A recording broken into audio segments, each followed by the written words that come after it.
Locked On released its top 100 college football players in the country. A couple Texas A&M Aggies made the list. We're going to talk about that. And a couple guys we think may have been snubbed.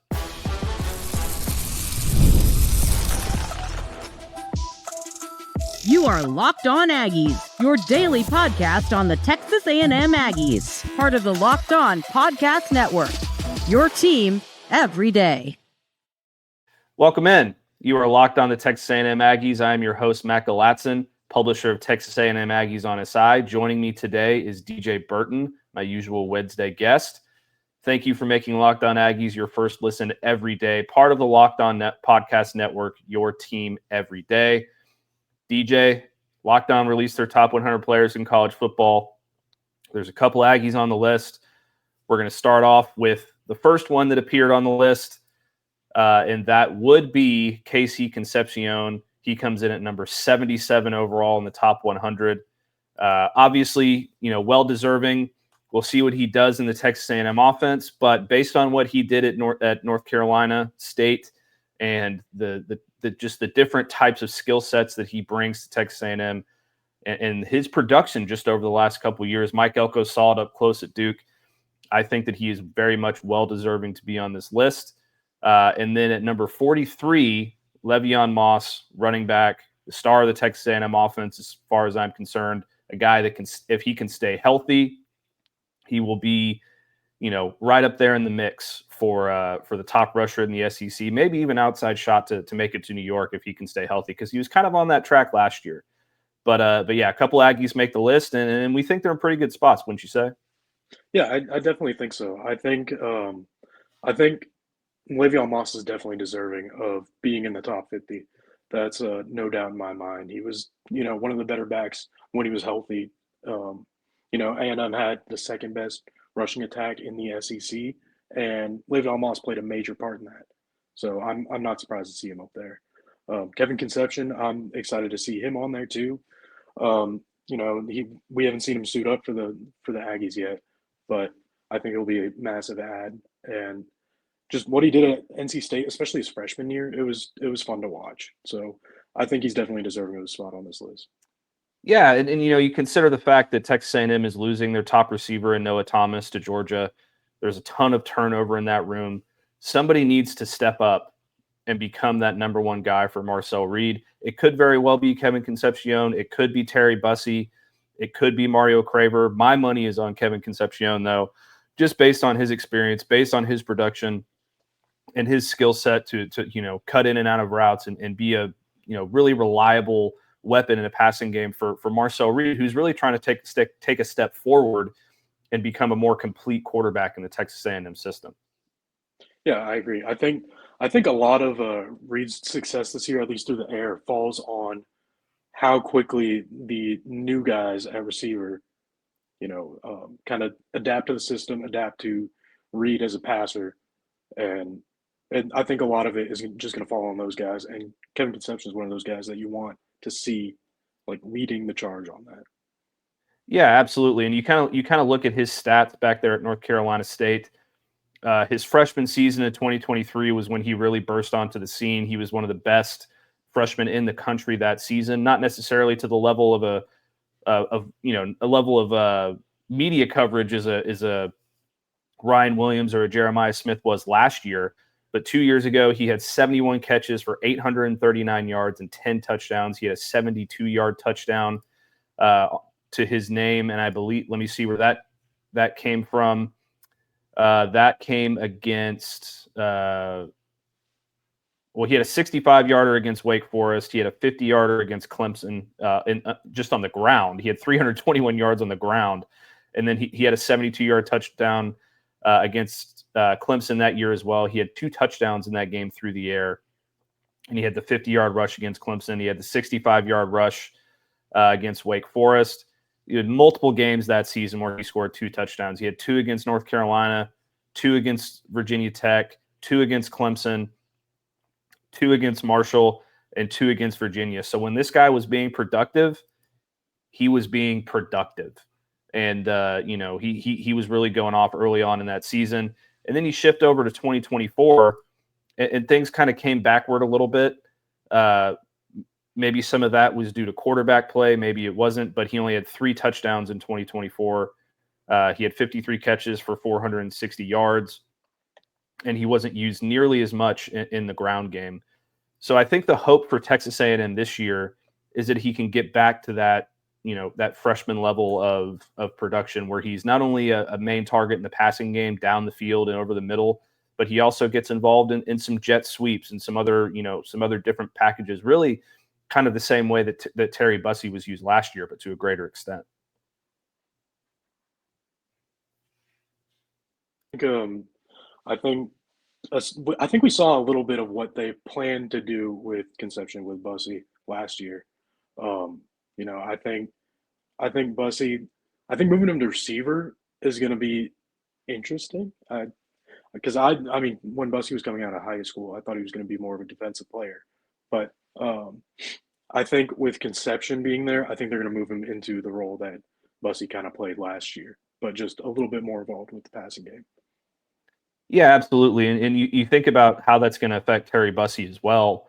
They want him to play primarily at receiver. So how much does he get involved in a different way there? How much does he get involved in the run game just as a running back? They already have 3 good running backs. So it'll be interesting to see how they fit those 2 skill sets together. And then we go over to Le'Veon Moss, who, up there at number 43, he was leading the SEC in rushing before he went down with an injury. I believe that was against South Carolina, if I'm not mistaken, last year. Yeah. And, you look at his numbers before that injury. He had 121 rushes for 765 yards, averaging 6.3 yards per carry, and he had 10 touchdowns. Some of his standout games came in SEC play as well. He had 12 carries for 138 yards and 3 scores against Missouri. He had 14 carries for 83 yards and 2 scores against LSU. Arkansas, 13 carries for 117 yards. Early in the season against Florida, 18 carries for 110 yards. So, and even against Notre Dame, when they were really struggling offensively, he was kind of the one thing that was working for them, it seemed like, in that game. 20 carries for 70 yards, and he had their touchdown there. So in a 23-13 loss. So, the hope is that he can return to that form. And if he can, behind that Texas A&M offensive line that returns so much and returns so much talent, it's really exciting to think about that. If Le'Veon Moss is healthy, what can he do in this offense with so many different weapons? I think we talked about Moss and how he's 43 on the list and how Concepcion and Bussey can contribute in the run game. In my opinion, it's hard to take the ball out of Moss's hands. I mean, all season we saw how just gifted he was with the football in his hands and how much that helped the Aggies. I think a lot of the Aggies' late season fall-off was because they lost Moss. He was pretty much the heart and soul of that offense. And I think, especially with this offensive line, that, they were together all year last year. All 6 guys that got significant snaps are back. They're essentially just repeating last year with everyone healthy. So I think it'll be absolutely massive for the Aggies this year. Yeah, and then you also consider the fact that you're getting back Amari Daniels and you're getting back Ruben Owens, and maybe, as hard as it is to take the ball out of Le'Veon's hands, maybe he'll be a little bit fresher by the time they get to, the mid part of the season or later in the season. Even like if they have Le'Veon Moss against Texas, I know Texas has a fantastic running game or had a fantastic running defense. But if you add that guy into the fold and you have a healthy Le'Veon Moss in that game, I think things are a lot different there. Maybe they don't win, but it's certainly a lot more competitive. You talk about the way that shifted once he left the game against South Carolina. You talk even the bowl game against USC. There was so many times where, it just kind of felt like that offense got stagnant without him in the game. And I think that's a really good point, like a really good sort of sign of how important he was to the way that this offense worked. Let's take a break real quick, and then we will get into maybe some Aggies that we think got snubbed off of this list, because I've got a couple. I think you've got a couple. And I just don't think there's enough Aggies on this list, DJ. So we'll get into that here in a second after this break. Stick with us. Today's show is brought to you by 5 Hour Energy. Time to fuel up and turn it up with the 5 Hour Energy Transfusion. It brings the bold grape, ginger, and lime flavor of your favorite golf drink, minus the alcohol, into a quick, energizing shot, whether you're sinking birdies or just making memories with friends. This one's a hole-in-one for your energy game. Let's be honest, some days on the course or off it, you just need an extra boost to stay warm or to stay sharp and energized. Not too long ago, I was playing at Stevens Park golf course in Dallas, and I hit the first hole-in-one of my life. It may have been totally luck, but it still counts, and nothing would have made that shot better than a 5 Hour Energy Transfusion. I love transfusions. I love energy drinks. So the combination of the both of them on the golf course for me would have been massive. I probably would have played a lot better that day. I know that. But, at the end of the day, golf is about good times with good people and good flavors, of course. The grape ginger lime flavor gives you the best parts of your clubhouse go-to without chasing down the bev cart. If you go to 5hourenergy.com today, that's the number 5hourenergy.com. You can use my promo code LOCKEDONGOLF to receive 20% off your order. This offer is only valid until September 30th on one order and cannot be used with other promotions. The code is not good on subscription orders, whether you're meeting up with friends or trying to turn 18 holes into 36. Get the energizing boost you need to power through. Order transfusion flavored 5 Hour Energy shots today. I could use a 5 Hour Energy right now. I can tell you that, DJ. It's middle of the week. Football camp just started, and we're trying to get back into that mode. I think we're doing a pretty good job. So anyway, back to this top 100 list. And we mentioned Le'Veon Moss made it. We mentioned Casey Concepcion made it. We probably also need to mention that there are 3 former Aggies on the list. Haynes King from Georgia Tech. Eli Stowers now at Vanderbilt, former Texas A&M quarterback, now a tight end over there at Vanderbilt, probably the best tight end in college football. And then LT Overton, the defensive lineman in Alabama, all made the list. So congratulations to them as well. You love to see some former Aggies doing well out there at their new destinations. But, we want to talk about now who got snubbed from Texas A&M. And I think that the one name that sticks out to me the most has got to be Taurean York. This is a guy who I feel is a top 2, maybe at worst top 3 linebacker in the SEC, alongside Anthony Hill at Texas and Whit Weeks at LSU. He's not just the heart and soul of the defense, which he is the heart and soul of the defense, but he is also very much the heart and soul of this team. He is, for my money, the leader in the locker room. He's a guy that's constantly putting his body on the line, laying the wood, and his story as well to get to the point that he's at now, starting as a 3-star recruit, not a very highly recruited guy for a long time, had been committed to Baylor for a moment there, and then Texas A&M finally took a shot on him. He comes in, starts to contribute almost immediately, and eventually evolves himself into one of the best defensive players in all of college football. I think he should be on this list somewhere. I'm not entirely sure necessarily where I would put him. You look at some of the other linebackers on this list. There's Bryce Boddicker from Oregon at 83. There is, Deontay Lawson from Alabama at 64. There is Austin Romaine from Kansas State at 54. You go up the list a little bit. David Bailey from Texas Tech is at 36. Suntarine Perkins there at 26 from Ole Miss.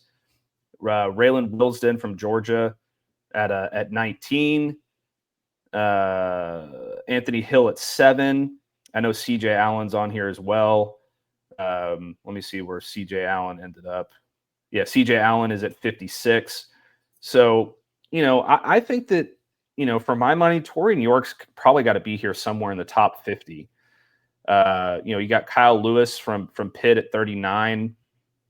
I think that he's probably somewhere actually here in the top 40, probably right ahead of David Bailey, and in between Suntarine Perkins. I can see, you can make an argument that Suntarine Perkins deserves to be there at 26. So let's say somewhere between 27 and 40. Do you think that's a pretty good spot for him? I feel like that's pretty fair. Yeah, I agree. I mean, I was looking at some of the linebackers that are on the lower end of the list, and it's like I think York is better than that guy. I think he's better than that guy. I think you have him in a really fair spot. I was shocked to see him not on the list. And I mean, in my opinion, this is like I've seen York getting, first round grades for the upcoming NFL draft. And that means there are 32 guys that like he's in the top 32 of college football players this year. So I think not having him in the top 100 is kind of crazy. Yeah, I mean, just last season, 82 tackles, 4 pass deflections, 2.5 sacks. He was spearheading a Texas A&M defense that, granted they did give up a little bit in the run game, and they could have been a little bit more secure there. But it wasn't Taurean York that was bringing that Texas A&M defense down against the run. I can tell you that much. And there's a couple other guys that I have, but why don't you give me one for you that you think on this team that you think deserves to be in the top 100? Oh yeah, it would definitely be Armaj Reed-Adams. He's one of those guys. We talked about how good Le'Veon Moss was. I mean, he's on the list at 43, but a lot of it is because of those guys up front, which is led by Armaj Reed-Adams. He's another one of those guys that has been getting first round draft grades. So, like I said with York, I mean, you have 32 guys in that first round, and if people think that he's one of the 32 best guys in college football, there's no reason he shouldn't be in the top 32 on this list. Yeah, absolutely. And you talk about an offensive line that is getting a lot of praise for, being a potential Joe Moore Award candidate, which goes to the best offensive line in college football. Certainly a contender to be the top offensive line in the SEC. You think about that, and then you think also, he's an all SEC preseason guy. It's very surprising to me that a guy who is the best offensive lineman on arguably the best offensive line in college football, certainly, up there as one of the best offensive lines in the SEC, doesn't crack the top 100. And then we'll go back through the list here and talk about some offensive linemen. We'll start at the bottom.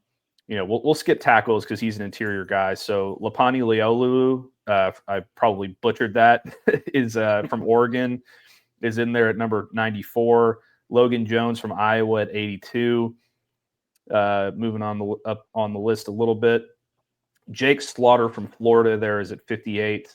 He's widely considered one of the best in the SEC. Parker Brailsford at 47. So I think that, for Armaj, it's and Austin Barber there from Florida as well at 71, who's, again, a contender for one of the top offensive linemen in the SEC. So I think that you could probably fit him in here anywhere like behind Jake Slaughter at 58, probably down to,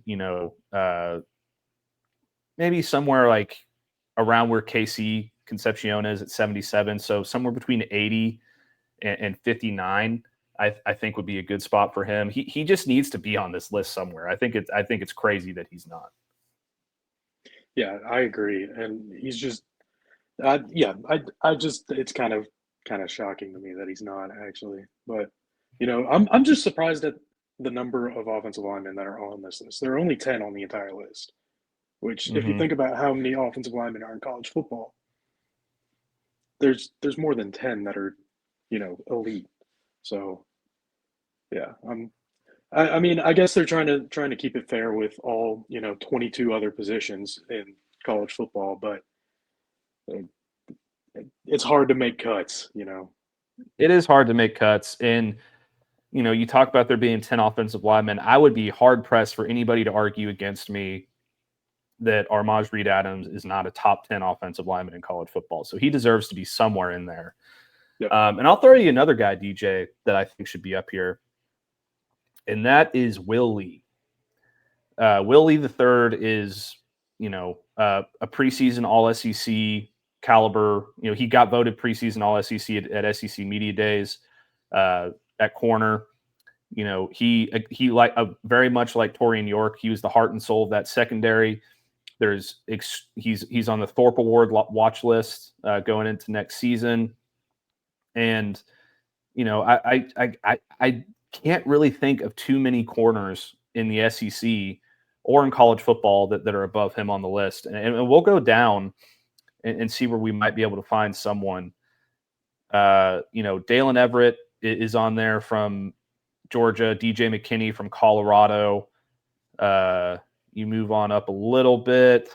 There's really not a lot of defensive backs. Manny Muhammad at 53 for Texas. Wisconsin and Michigan have Ricardo Hallman and Rod Moore, respectively, up there at 45, 46. I think that and Davison Igbinosun from Ohio State is at 66. Tacario Davis at 72 from Washington, former Arizona Wildcat. I don't think that he's Manny Muhammad at Texas necessarily, because Manny Muhammad, I think, is probably the best corner in the SEC. But Davison Igbinosun at 66. DJ McKinney, I think that he's better than a couple of these guys, and they don't qualify like corner or safety. They're just doing it. Actually, those are corners. I was wrong about that. So I feel like he's probably somewhere between 53 and 72, because I just think he's better than Tacario Davis. I really do. So he needs to be up there somewhere. Yeah, I agree. I wonder if the A&M's passing game falling apart at the end of the year. I wonder if that's in their minds. And so they just see defensive back Texas A&M and they're like, oh, we're not going to put him on this list. That's the only way I can think of justifying him not being on it. But at the end of the day, it's not his fault. He balled out. He did ball out, and 10 pass deflections last year, 2 interceptions. He took 1 back for a touchdown. 42 tackles from a corner is a good number for a corner. So he was productive. He didn't give up a lot of completions. I think that a lot of the production against Texas A&M in the passing game came from other sides. I think Des Ricks was a little inconsistent last year. Tyreek Chappell was gone the entire season, so they were trying to figure out that nickel spot. So Will Lee certainly deserving. So our 3 biggest snubs, I think we can agree: Taurean York, linebacker; Armaj Reed-Adams, offensive line; and Will Lee the third at corner. Let's take a break, and then we'll close out the show with some guys on this list we think might be too high, some guys we think might be too low, and maybe some guys that shouldn't be on this list at all. All right, DJ, we are closing out our breakdown of the top 100 of players in college football according to Locked On. This was voted on by every Locked On podcaster. Pretty fair system, I think, but even with that, I think there are some guys who might be a little too high on this list, some guys that might be a little too low on this list. I'm going to start with somebody who I think is probably a little bit too high. And, for me, I hate to say it because he was in the college football playoff last year. But Sam Leavitt from Arizona State, I thought that he performed very well throughout the season last year. I thought that he had an admirable game against Texas last year. But the only reason they were in that football game to begin with, in my opinion, was because of Cam Scadaboo, and that was their first true competition of the year. So, I do think he's a good quarterback. I don't think he's at the level of DJ Lagway. I don't think that he's at the level of Arch Manning. I think he should probably be a little bit further down, probably in the area of Kevin Jennings from SMU or Carson Beck from Miami. He's better than Avery Johnson. He's better than Fernando Mendoza. He's probably better than Carson Beck. So let's say he's probably around the area of a Kevin Jennings there at 55. I get it. He was in the playoff last year, and he's got his number 1 receiver back, which he did not have against Texas. But I just see him without Cam Scadaboo in that running game kind of taking a step back. And I think Arch Manning is probably, just a little bit better than he is in terms of skill set and talent and all of those different things. But, we'll see. I could be wrong. Sam Leavitt has a tendency to prove people wrong so far in his career. Yeah, I completely agree with you with Sam Leavitt. I mean, looking at the list, he was the first name that I was kind of like, really? Like, he's that high? But um, yeah, I another guy. I'm sticking in the same lane. I'm gonna go with a quarterback. I think Haynes King at number 89. Seeing him on this list, it made me happy because I love Haynes King. But if he's a top 100 player in college football, I don't know about that. But I mean, at Georgia Tech, he plays awesome. He's perfect for that Georgia Tech system. But um, I may be wrong, but if I remember right, they were pulling him out to throw the ball, and Yeah, I mean, so the thing with Haynes King is I think that he gets a lot of credit for the way that they were able to play and almost beat the Georgia Bulldogs last season. They lost that game 44-42 in 8 overtimes. It was a crazy game. He threw for 303 yards and 2 touchdowns. He ran for 110 yards and 3 touchdowns. But then you kind of look at the rest of his production throughout the season. He completed 72% of his passes, but he only threw for 2,114 yards. They used him a lot in the running game, which is where I think that, he's probably a little bit better suited. But, some of these games that they lost, like against Syracuse, he was able to put up 266 yards. And against Louisville, he was able to put up 312 yards. But then a lot of the games that they won, like their big wins against North Carolina State and Miami and UNC and Duke, he just wasn't really doing that much. He was more effective in the ground game. So I think that he's a little bit of a gimmicky guy. He's not as good of a passer as he is a runner. There's a reason it didn't work out for him at Texas A&M. So yeah, I don't think he should be on the list at all. I don't. It's no disrespect to Haynes King. I just don't think he's a top 100 player in college football. I think that there's probably other quarterbacks that you could fit in to this list that are certainly more deserving to be there. And I'm going to go with a guy that I think is too low on this list now. And you kind of go through, and you're like, okay, who's the best at their position here? Who's the best at their position there? I think Eli Stowers is far too low at 81, the tight end at Vanderbilt. I think he's the best tight end in college football.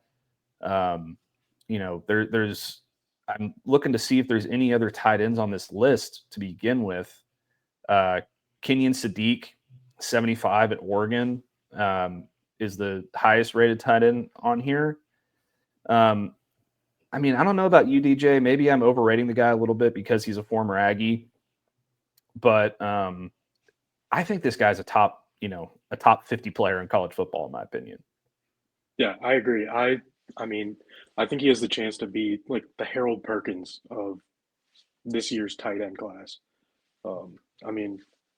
Perkins at Bowling Green was fun to watch, and watching him, I was like, he reminds me of Eli Stowers. So I Harold couldn't Fannin. see Harold Fannin. or Harold Fannin, yeah, not Harold Perkins.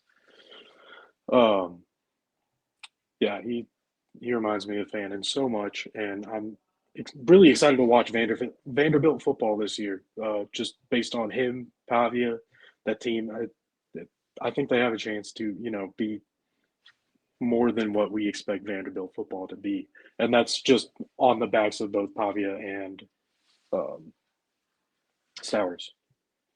Yeah, last year, 49 receptions, 638 yards, 5 touchdowns, a long of 41. So this guy's explosive. He can catch the ball down the field. It's not very often that you see tight ends get more than 10 yards per catch, at least in my opinion. I'd have to go back and dig into the stats, but 13 yards per reception for a tight end is pretty dang good. Do you have anybody else who you think is too low on this list? I was kind of thinking, where is he? Lenore Sellers. I know he's a young guy. He's at South Carolina, but we were saying this earlier. We were saying that South Carolina was not, or it wasn't one of the top offenses in college football. But everyone talks about Lenore Sellers. I think he could be up there. I think he could crack the top 10. But I'm looking at it. I'm having a very tough time figuring out who I'd kick out of the top 10 to get him up there. Well, we can look at it real quick. I think that Lenore Sellers is the best quarterback in college football. Mhm. So I know that Garrett Nussmeier is the leading passer, returning at least to a Power 4 school in college football. They're at He also number plays 8, at LSU, so they and just throw the ball a million times a game. Yeah, they throw the ball a bajillion times a game. Cade Klubnik, I think that based on the way that he ended last year, I think he deserves to be up there. So I'd probably fit Lenore Sellers, somewhere. I'd probably knock Garrett Nussmeier out, move Colin Simmons and Keldrick Falk up 1, and then put Lenore Sellers right there at number 10. I know I just said that I think he's the best quarterback in the country, but I think that Cade Klubnik is going to kind of,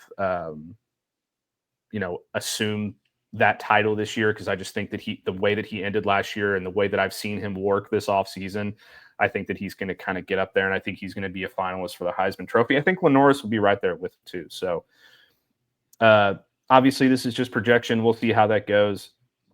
But, I think my big takeaway from this list is that there's not enough Aggies on it.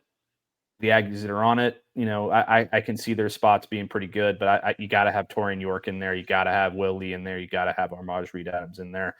But, we're just Aggies podcasters. So, maybe we got a little bias there. I don't think we do, but we'll see how it plays out next year. I'm fairly confident that we're going to end up being right about this. But thank you for making Locked On Aggies your first listen today. For your second listen, check out the Portal Show. Brian Smith has the latest rumors, portal entries, and signings. Be the most informed fan on the rapid changes to the college football landscape. Find the Portal Show on YouTube or wherever you listen to your podcasts. Don't forget to like the video, subscribe to our channel, give me a follow over on Texas A&M Aggies on SI and on Twitter at Matt Galatzan. Follow DJ at DJ Burt on Twitter. And we will see you next time.